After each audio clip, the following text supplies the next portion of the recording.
好，而家係新嘅一年咧，我哋有新嘅工地一進行緊開工嘅儀式，拜四角。拜完個四角咧，我哋就會裝冷氣機嘅風管機啦，同埋台墊位、裝衣櫃同埋風窗等等。長輩房咧，我哋會做個衣櫃同埋書台，一張梳化床。而家我哋嚟到小朋友房，小朋友房咧，因為活動空間會比較大，一個衣櫃同埋書台。主人房咧，因為衛生間會對住張床，我哋會設一個台墊位，將個位置對調翻佢。然後咧就主人房嘅衛生間，我哋要改水位同埋加個墊位，因為要做個浴缸。想了解更多嘅定制，關注我微信號。記得點讚關注哦。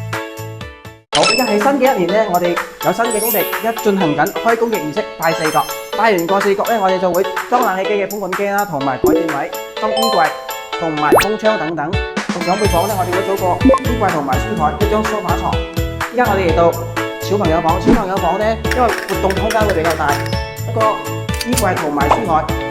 主人房咧，因為衛生間會對住張床，我哋會設一個台墊位，將個位置對調翻佢。然後咧就主人房嘅衛生間，我哋要改水位同埋加個墊位，因為要做個浴缸。想了解更多嘅定制，關注我微信號。記得點讚關注哦。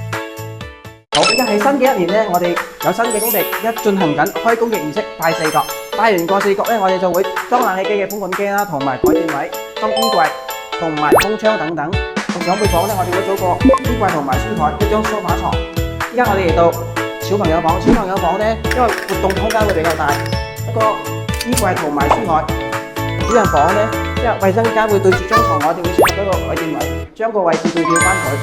然後咧就主人房嘅衛生間，我哋要改水位同埋加個墊位，因為要做個浴缸。想了解更多嘅定制，關注我微信號。